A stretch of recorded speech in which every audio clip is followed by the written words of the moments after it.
Hello and welcome to Comply or Die, the podcast where we bring insight, strong opinions and proper conversation about risk, responsibility and why the tick box approach just isn't enough.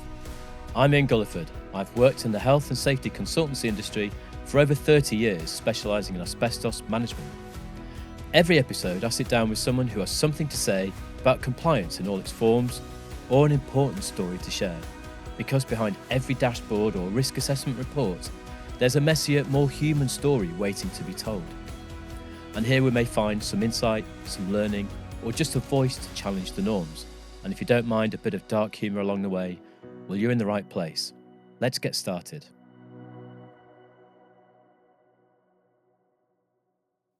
So joining me today, we've got Andrea White. Andrea is a well-known figure in the fire safety industry. She runs her own business, AW Fire Limited. She's a popular thought leader and a very good public speaker on the subject.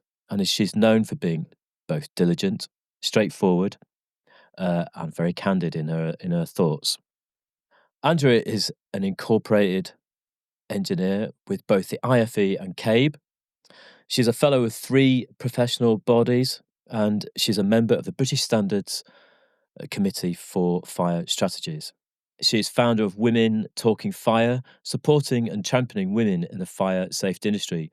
So it's with great pleasure I can welcome Andrea White to Comply or Die. Welcome, Andrea. Thanks, Ian. It's great to be here, and I'm really looking forward to having a chat with you today. Me too. Let's get straight into it.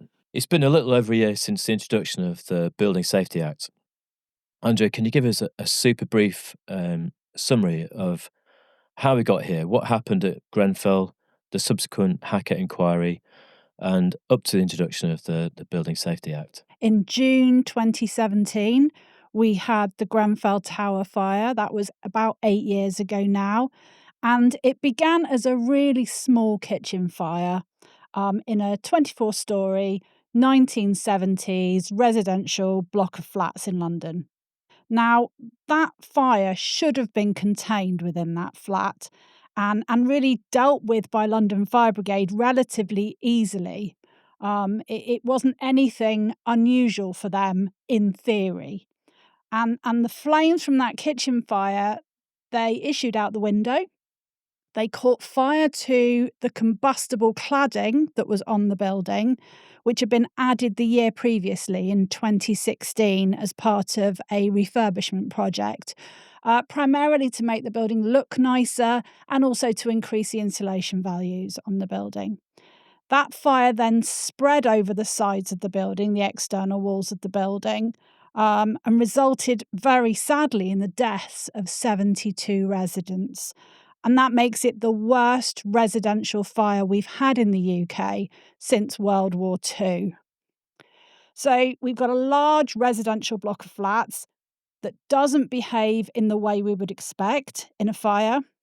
We do have building regulations that specifically deal with fire safety, including specifically the external fire spread over the walls. There's a building regulation fee 4.1 that covers that specific point.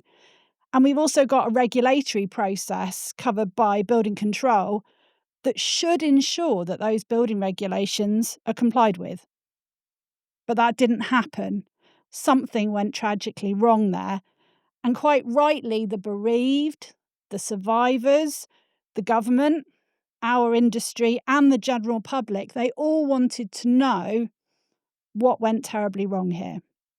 So just a few weeks after that fire, Dame Judith Hackett was asked to lead an independent review of building regulations, looking at building regulations and specifically fire safety. And she was asked to make recommendations as part of that independent review. Now, she published her report a year later, and it was called Building a Safer Future. So people can find that online. It's about 160 pages long. And in it had about 50 recommendations. So Dame Judith's report, it highlighted issues far wider than just the cladding. She called for a radical rethink of the whole system of building regulations and how it works.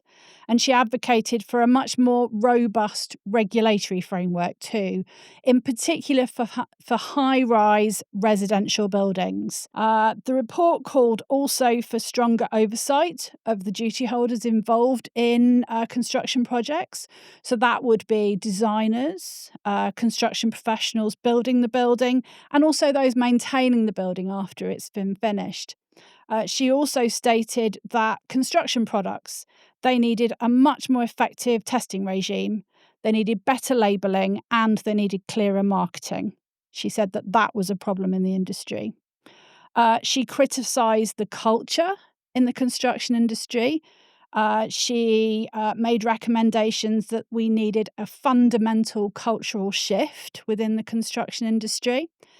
And she spoke many times since she wrote that report about the need for the construction industry to leave behind an attitude of a race to the bottom for working practices.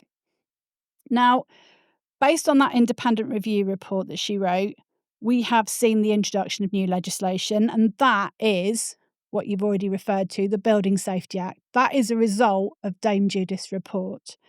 The Building Safety Act is a weighty tome. It's 230 pages just for the legislation. That's a lot to digest. That is an awful lot. There is then guidance of approximately the same number of pages again. And then there's secondary legislation on top of that. So, a significant amount of legislation being introduced there. And it introduces a lot of the recommendations that Dame Judith made in that report. Sure. I've got a quick question actually whilst we're around this topic.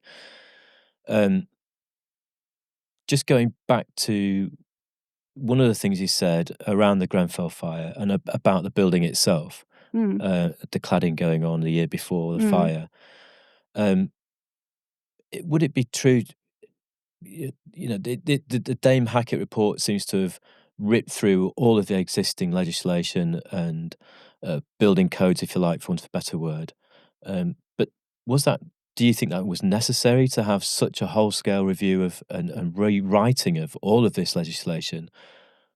Was the legislation that we had prior to that not fit for purpose? Or was it this event that really just showed up the huge cracks in all of that? Or, what's your opinion on that? Where do we...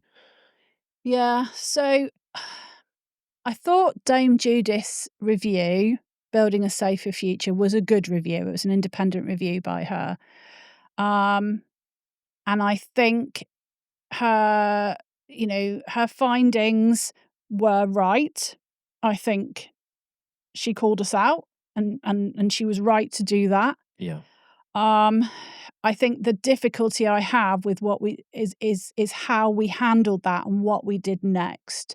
I think that's the bit that I would go so far as to say I disagree with. I think I agree with the problems that were identified.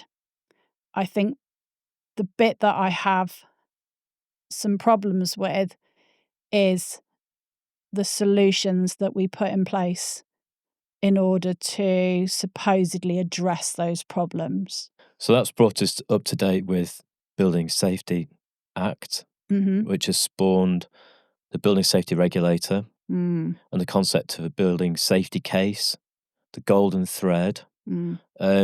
So just talk us through what those three main things are and how they're meant to interact. Yeah. So we've got so many acronyms and titles, haven't we?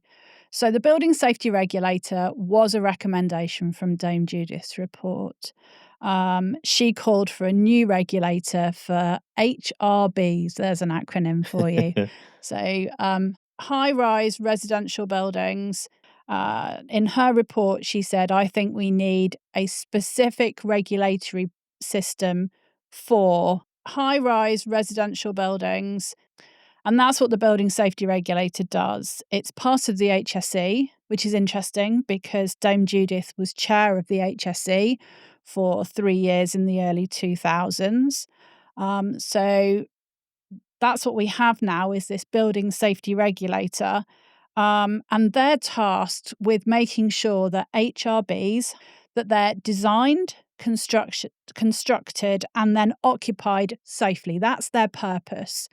We've got tall residential buildings. We're now going to have a regulator who makes sure that we build them right, that we design them right, we build them right, and we occupy them safely. That's their purpose. And that, interestingly enough, includes that the BSR, this building safety regulator, is also building control for those buildings. So they have taken on the remit, albeit they then contract it out, but they have overall responsibility for the building control function in building them and in refurbishing them or amending them, doing building works in them in any shape or form, in any tall residential buildings. So is this from this point forward, so anything built after the act was brought into force, or does this retrospectively look at existing high-rise buildings? Yeah, so both. So high-rise residential buildings now, if they're being built, they are covered by the building safety regulator. If they are being amended or adapted, they are overseen. The building control aspect is overseen by the building safety regulator. And then the building safety regulator also has a responsibility for occupied premises. And we've got about 12,500 roughly of those existing high-rise residential buildings. And the building safety regulator will then ask you to demonstrate whether that existing building is safe. And it will do that through the legislation that requires you to create what's called a building safety case.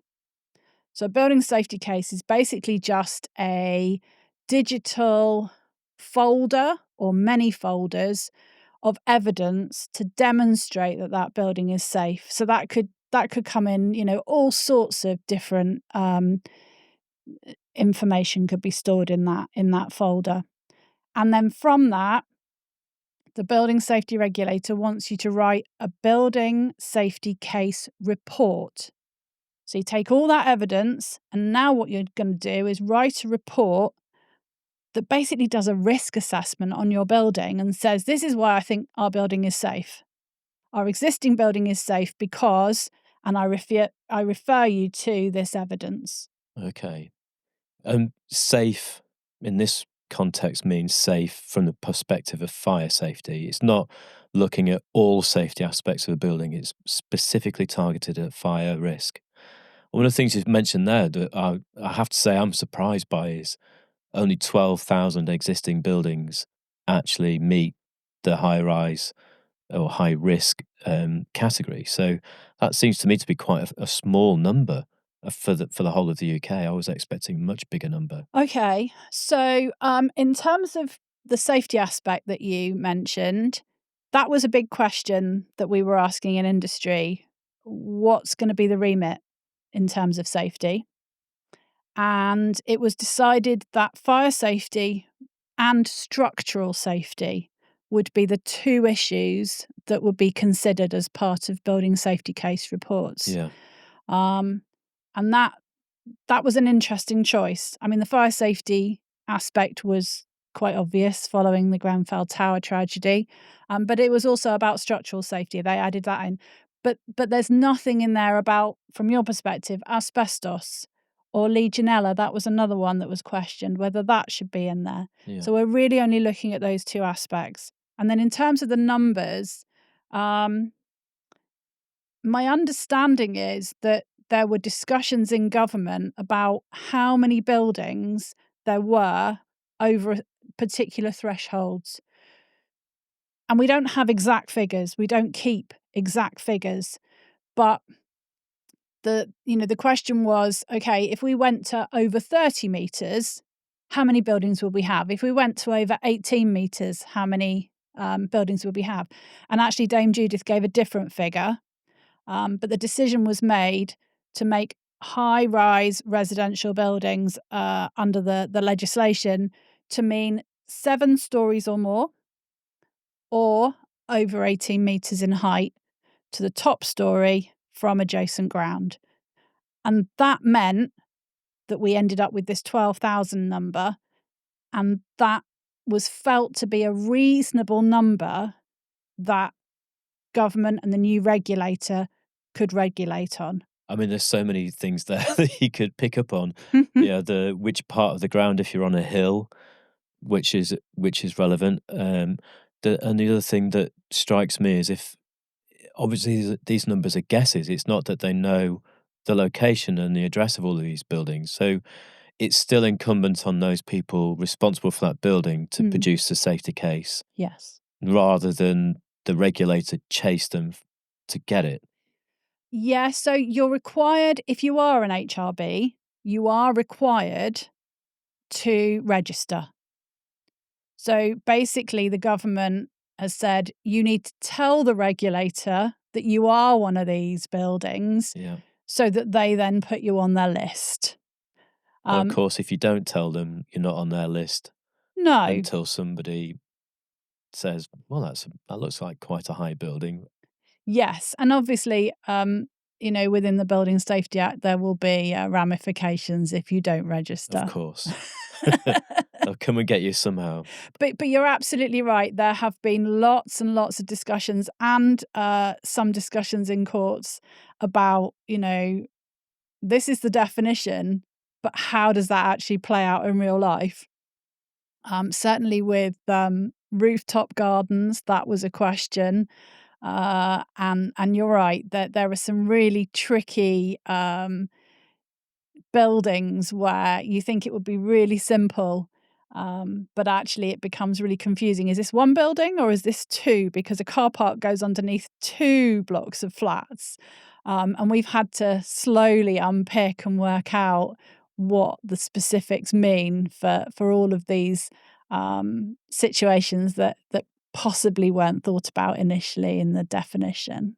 So was there a deadline to register your building if you did have an HRB? Was there a time by which you should have registered? Is there a time by which you must submit your safety case? What are people trying to do at the minute? Where are we in this process? Yeah, so you should have registered. And what the building safety regulator has decided to do is start with the tallest and work their way down. And they will call you in. So they will call in your building safety case report. Now, I say they'll call them in from the tallest and work their way down to smaller buildings. But also, if they have reason to have concerns, I don't know, let's say there were complaints received, or, concerns were raised somehow on particular blocks of flats, or a particular accountable person or organisation, then the building safety regulator is at liberty to call those in as well. And actually that's been done. They will do that to bring those forward, if you like. And have you got a sense for how far through the 12,000 properties we might have got in terms of having them assessed by the building regulator? Have they responded on any of these so far? Do we know? The idea is that they take the building safety case report, they make their own assessment of it, and the output from that people are trying to get is a building assessment certificate. So that's kind of your piece of paper that says, the BSR have looked at my building and my report and said they think it's okay. Or they consider it acceptable. There's probably some lawyers there who want me to say something different there, I'm sure. But I can just imagine the BSR sort of, well, we don't say it's okay. We just say that it's we've accepted it. But I know in March 2025, so that was a couple of months ago now, only 12 building assessment certificates had been issued. So we've got this 12,500-ish buildings, because remember that every year we're building about 2,000 more. And yet we've got 12 of those certificates, which is where you want to end up, issued. So that's one in every 1,000. So we definitely need to up the pace a little bit, appreciating that everybody's starting from a standing start. But it's important to realise that whatever the process is, you've got to cut your cloth, haven't you, accordingly. So whatever your process is, it's got to meet what your resources are. It's got to be a process that you can actually apply across all those 12,000 and then 14,000 and then 16,000 as the years go by, because they're going to have to redo it every X number of years. So you've got to have a process that, yes, is comprehensive and critiques what's provided, but equally it's got to be efficient. I think it's really interesting because there are really good parallels between the BSR as it is, as you're finding out now, and the change in the asbestos regulations. But fundamental in terms of asbestos regulations in 2002, but not a massive rewrite of the whole of the asbestos world. But it changed the landscape quite dramatically. It required people to go and do surveys very specifically, which it wasn't prior to that. It was very much an implied requirement to go and find out where asbestos was. And they made it a very explicit requirement in 2002. And there was a lead-in period of 18 months. So effectively came into force in 2005. And the world went crazy for asbestos. Everyone was doing surveys. There weren't enough surveyors around. There weren't enough companies doing them. And obviously that brings into that whole space those that are trying to make a quick buck. Mm-hmm. It lowers the standards of the output for a time. And I'm pretty sure anybody who is watching this who is part of the asbestos world will quite happily say it probably took at least a decade before everything really settled down.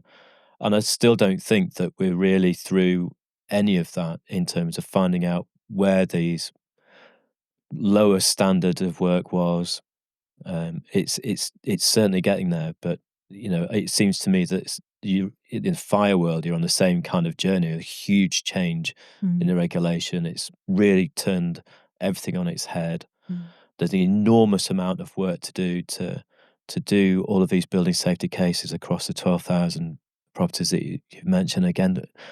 And that's a moving target because new going up all the time. You only have to look out the window where we are, and there's cranes everywhere building high-rise blocks, and so it is across the country. So yeah, you've got an enormous amount of work to do, and not a great deal of resources.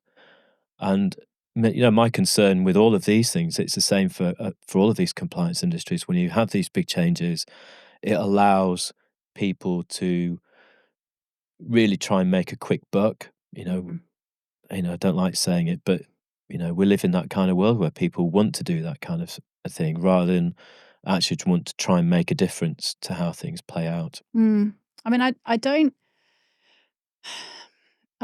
see the quick buck. I mean, I'm sure that exists.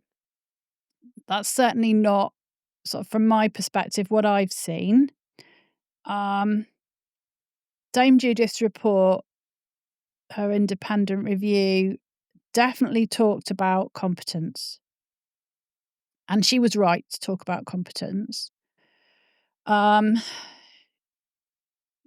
right in that there aren't enough competent fire engineers, from my world, and therefore fees have escalated accordingly.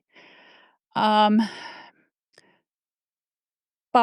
I do think that there's a real problem with competence.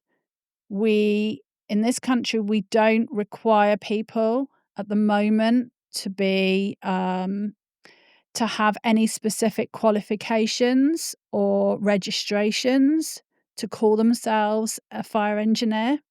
Really? No. So anybody could call themselves a fire engineer, in theory. There's been some discussion about can we use that title and make it a protected title? So only people who have this, whatever these qualifications are that we determine, can call themselves a fire engineer. And it's been decided, no, we can't do that because the term fire engineer is it's already too well used in our language to now take it away and restrict it. Yeah.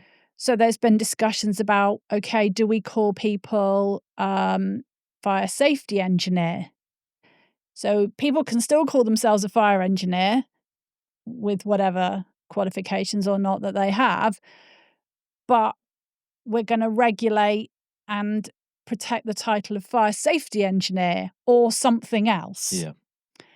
And I'm not sure how many people in industry, in the wider construction industry, in the general public are going to be able to understand the difference.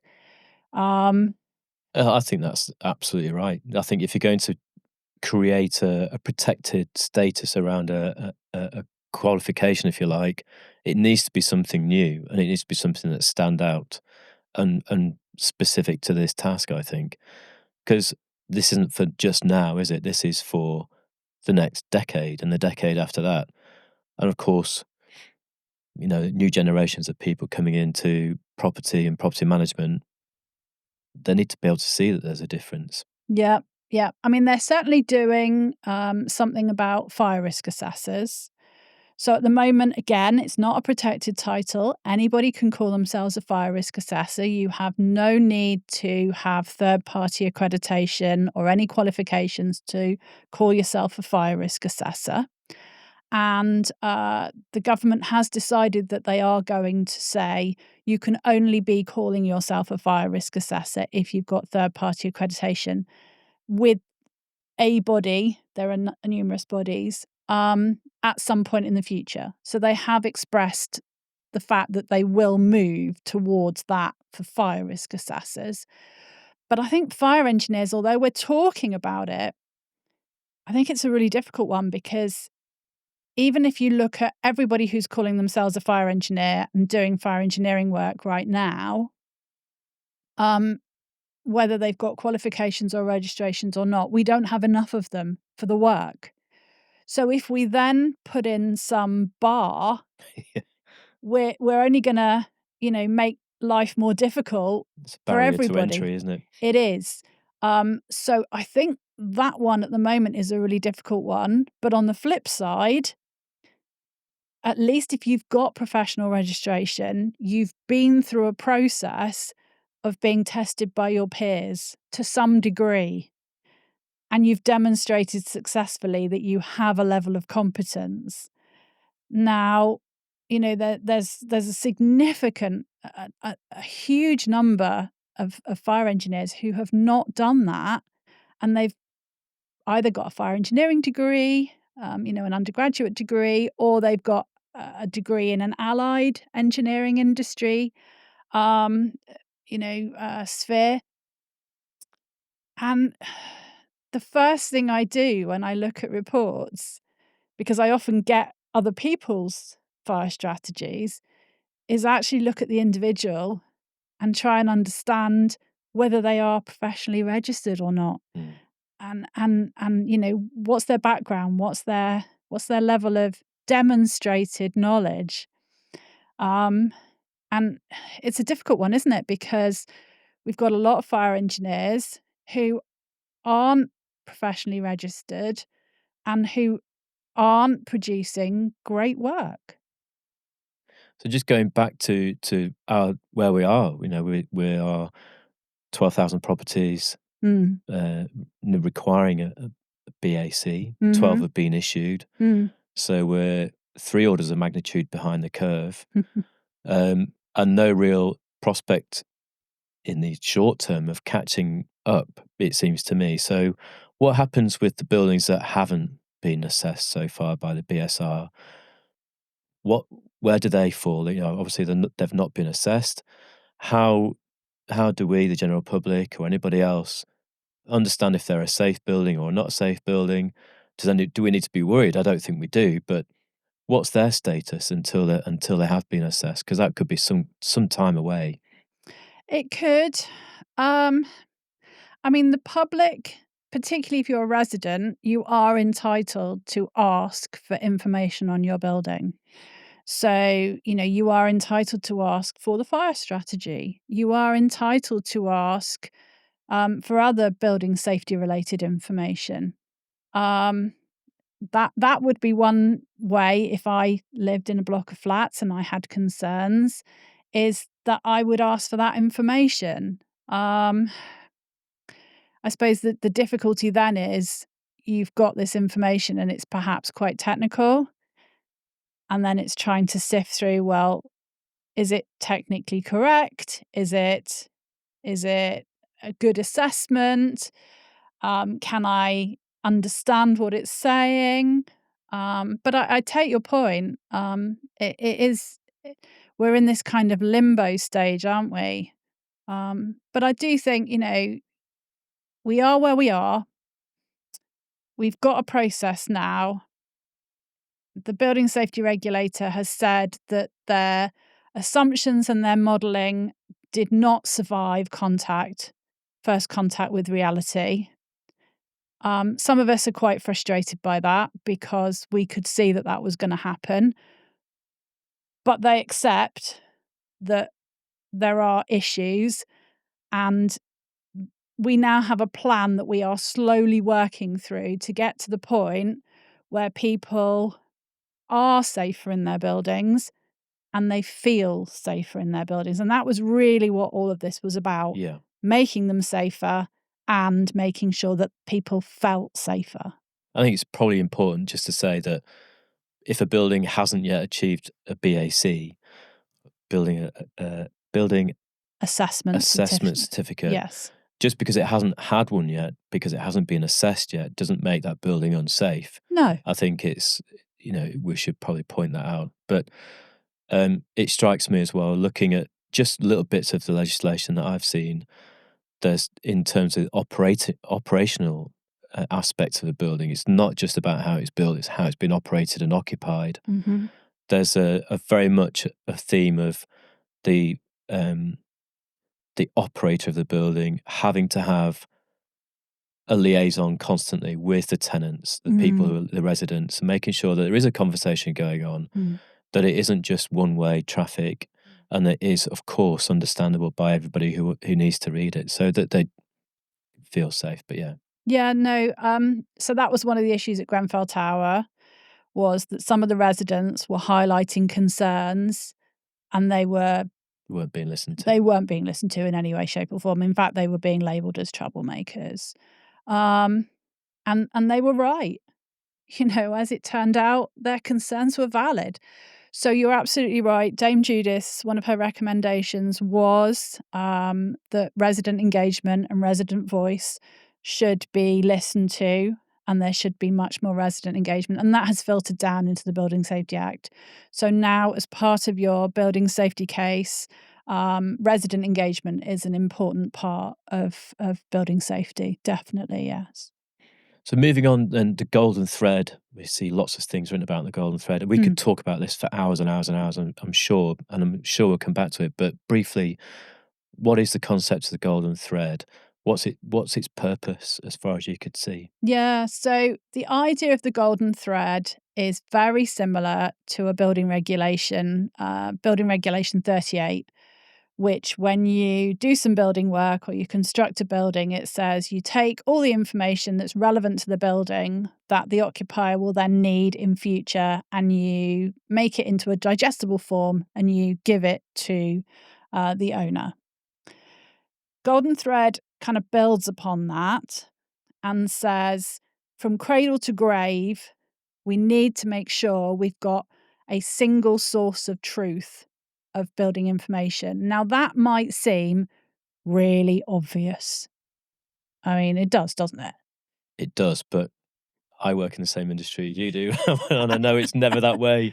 No. You can't find stuff anytime you want it. building plans are my biggest bane for doing surveys. The number of times they're just not available staggers me. Yeah, so you kind of have different outcomes, don't you? You have the, "We don't have anything for our building." That's one response you occasionally get. You have the wave of the arm towards an entire wall of, hard copy folders, none of which are labeled, and go, "Andrea, it's in there somewhere."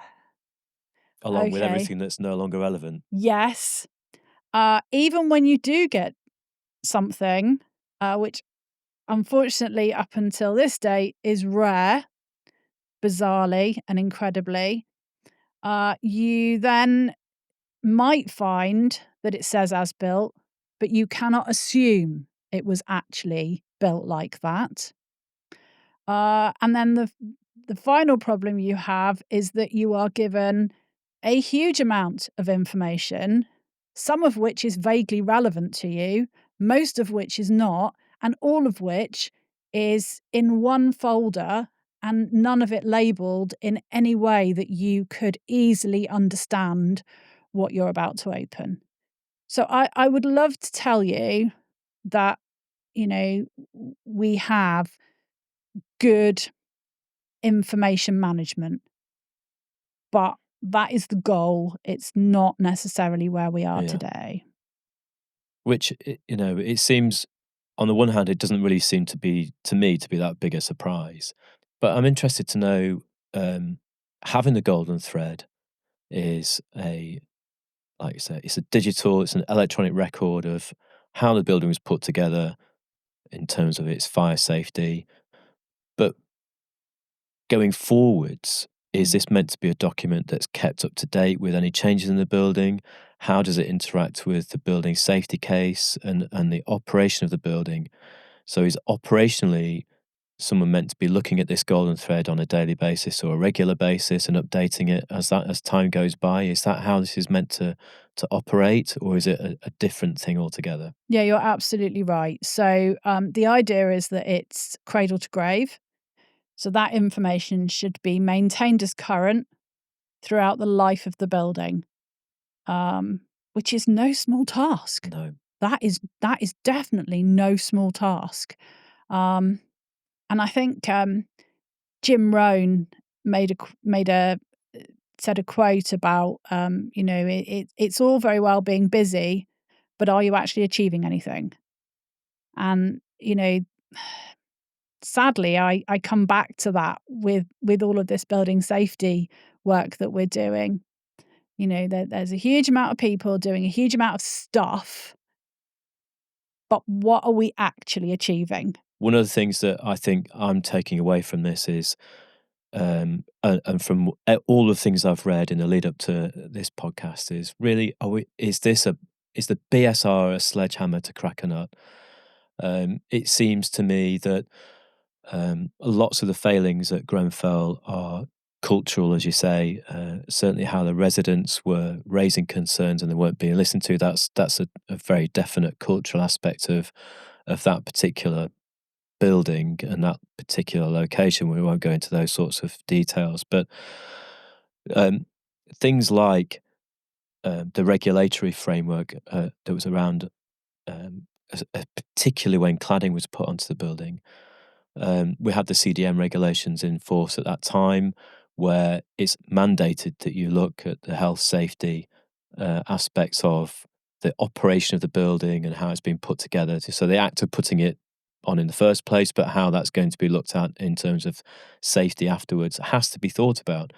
So it seems to me that perhaps there was an opportunity to utilize existing instruments, maybe with some tweaks, or maybe some firmer, larger amendments, and the same with Health and Safety at Work Act. Um, I just wonder, could Dame Hackett have looked at those as a potential solution, or has the report actually pointed us down the correct solution? What are your thoughts on that? Yeah, I mean, you used the term sledgehammer to crack a nut. That's a term that I've used in the past as well. And I don't say that lightly. Um,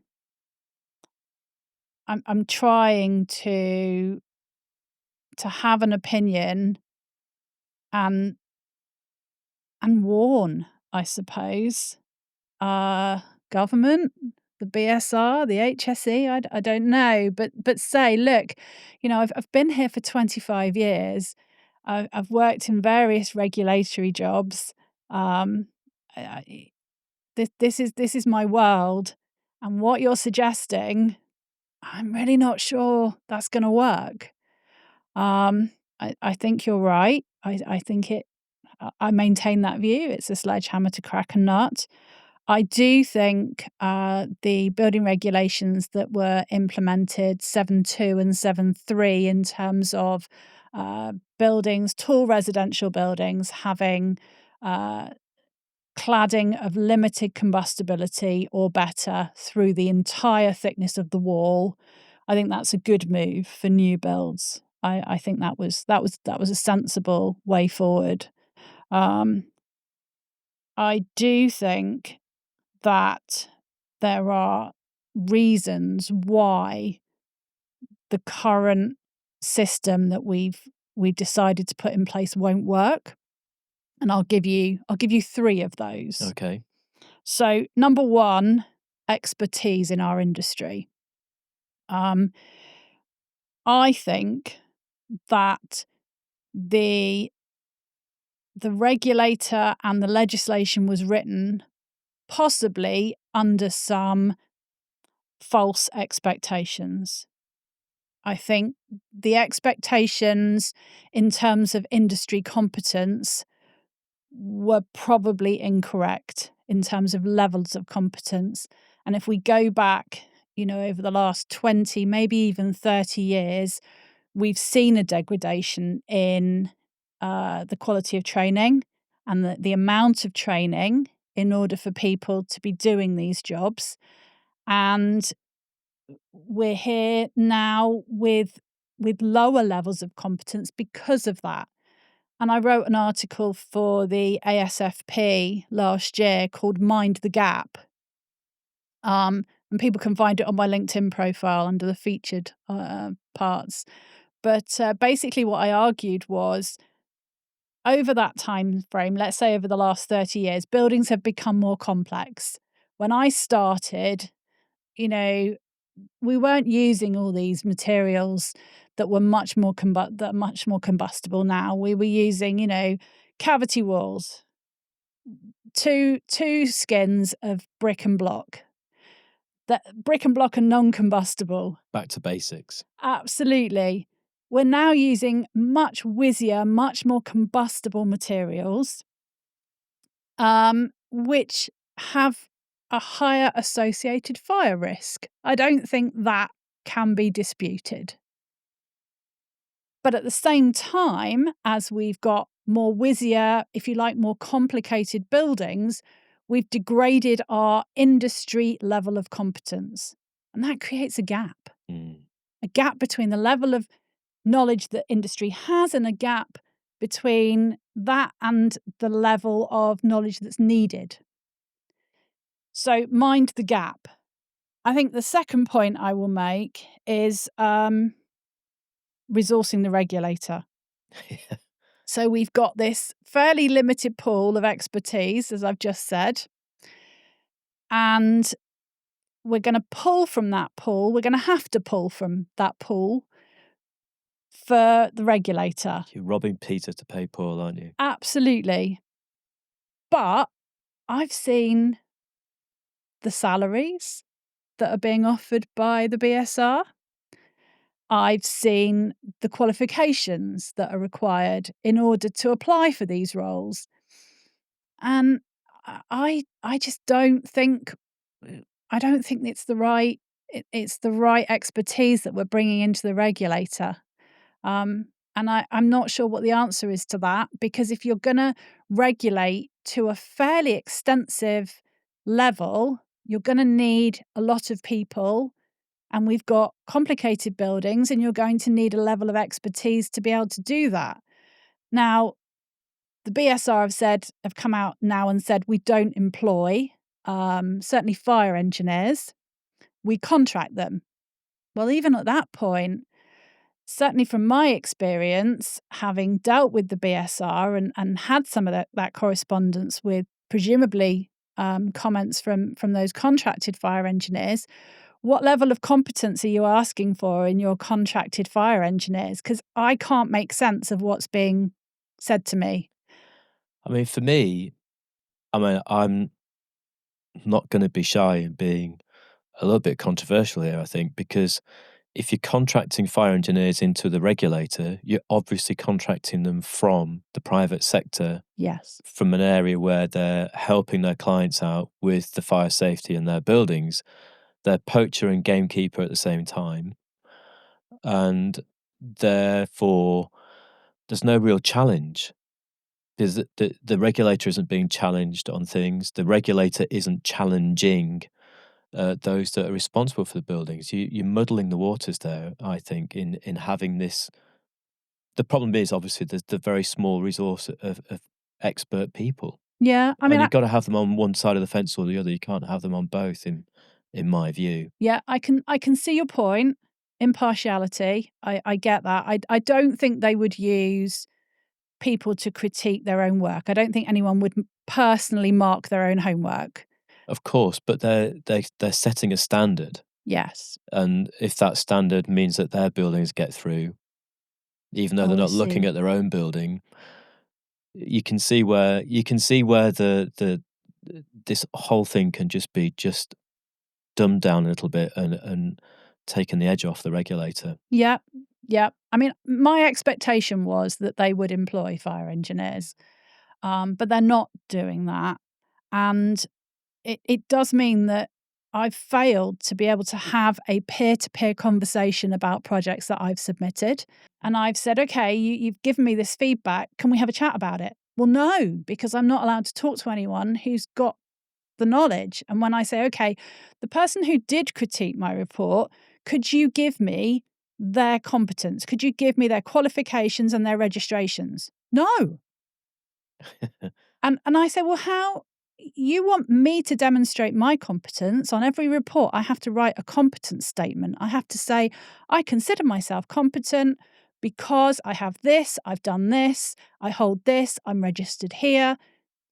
But I'm asking you for the same in return, and I'm being met with silence. That's a cause for concern for me. Mm. I think we should be more transparent than that.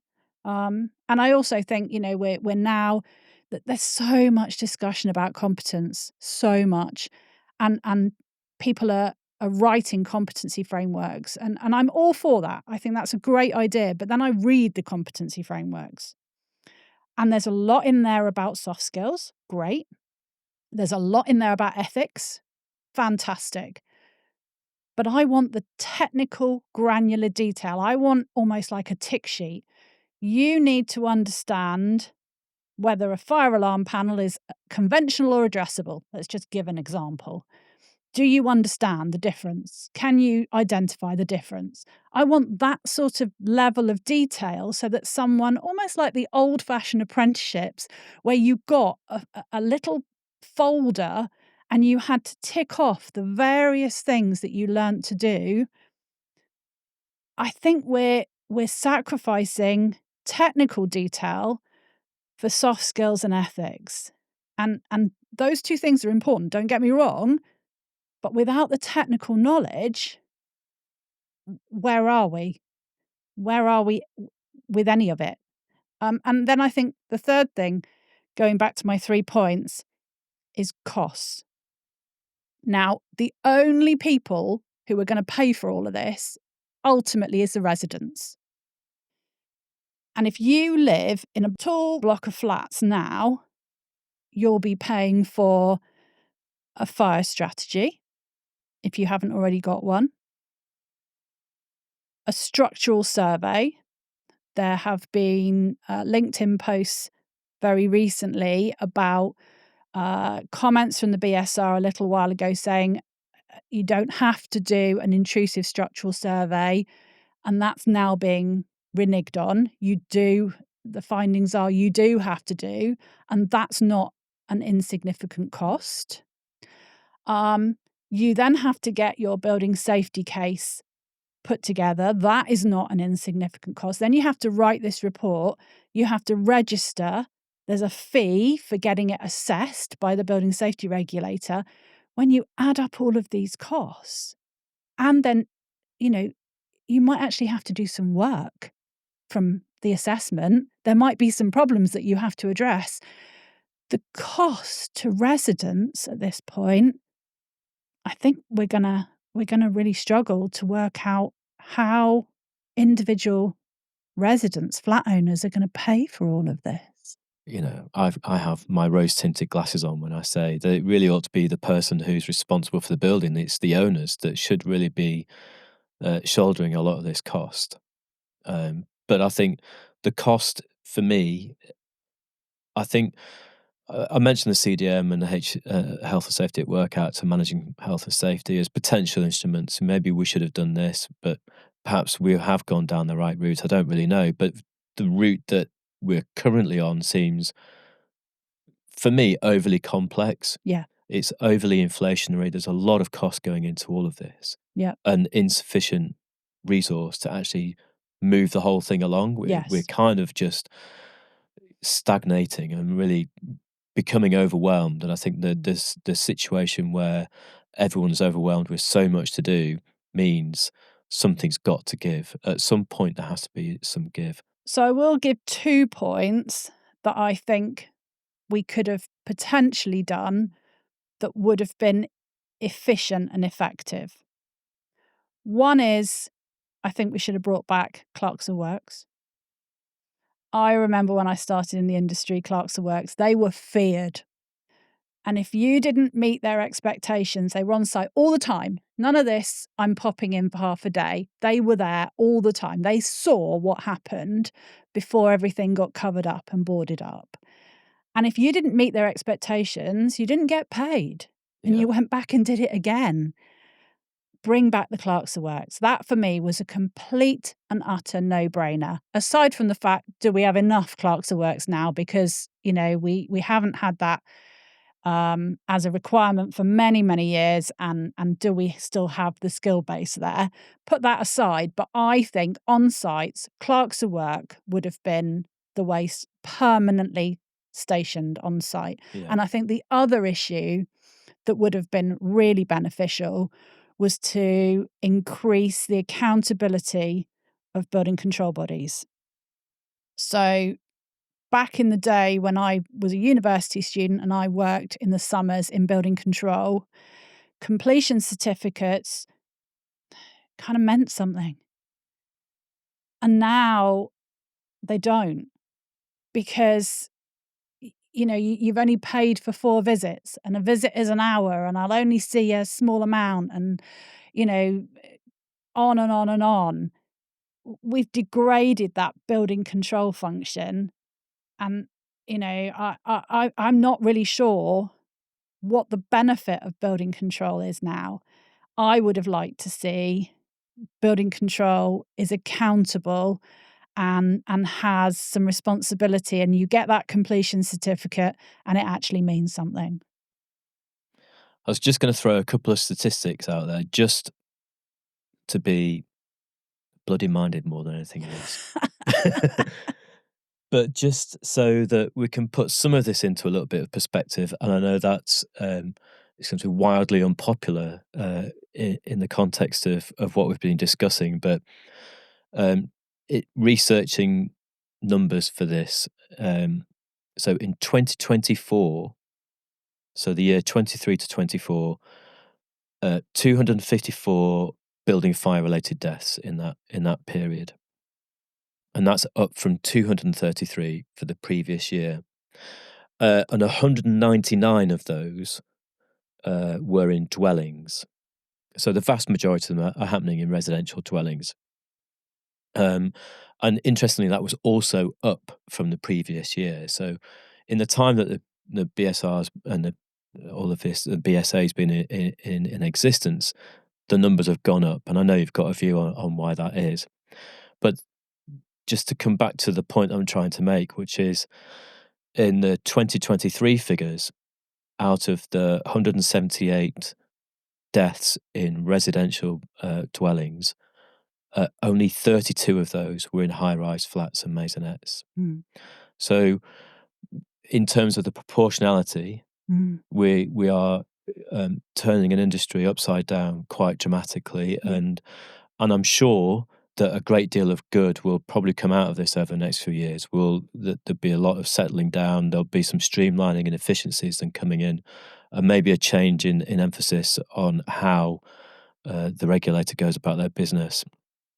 But that seems to me to be a very large effort for a very small number of fatalities. And, we shouldn't diminish a fatality as a fatality, but a great deal more of people are dying in all sorts of different ways.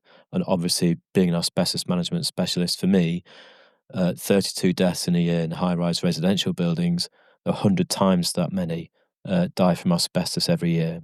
So up Wow. to 3,000 from mesothelioma, and expected to be about a similar number from lung cancers that we can't pin on asbestos exposure specifically. So, there's a disparity there, and obviously, that's another podcast. So keep tuned for that coming up. But there's a definite proportionality issue, I think, around all of this. So we have a house fire in the UK roughly every 15 minutes on average. So in the time we've been sat here recording, how many house fires have we had across the UK? Now, 28% of those house fire related deaths, so where we've had a house fire and people have died, 28% of those are caused by smokers' materials. So that's over a quarter is related to smokers' materials. Yeah. So that's, if you want to talk about proportionality, should we be focusing on smokers' materials? The other categories that are listed in the government reports and the government statistics, none of them hit more than 8%. So that's things like cooking. Except there's one category that is 37%, and that is labelled as other and unspecified. So 37% of house fire related deaths are classed as other and unspecified. Now, for me, we need to be investigating What are those? Yeah, because that's almost 40% of what's happening. And maybe there are issues that we need to be addressing that we don't even know about. Yeah. And if you add those into the smokers' materials, that accounts for 2/3 of deaths in house fires. So I think we need to get better at scrutinising our data and looking at where we can make the most benefit for a reasonable amount of money spent. That is the definition of proportionality, isn't it? It is. Thank you, Andrea. Thank you so much. I think it's been a wonderfully diverse discussion, but I'm sure we've said some things that would probably provoke some discussion and some argument and an opinion. And please do drop some comments in. Want to hear everybody's opinion on all of this, because it's not a topic that's going to go away. There's plenty to discuss, and hopefully maybe there's a way of actually using people's opinions to try and change how we're doing things for the better.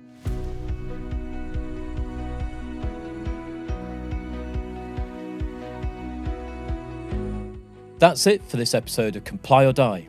Big thanks to Andrea for sharing her take. Her honest and sharp opinions are exactly the kind of conversation this space needs. I'm sure we'll be discussing fire safety in future episodes. It's a huge topic. If you work in property, estates or safety, you're in the right place. We're here for the grey areas, the practical insight and the stories behind the dashboards. If this resonated with you, do the usual. Hit like, share, follow the show. But more than that, drop a comment, message me your take, or perhaps you've got a strong opinion, a perspective or a story worth sharing. Why not come on the show? Get in touch. Thanks for listening. See you next time on Comply or Die.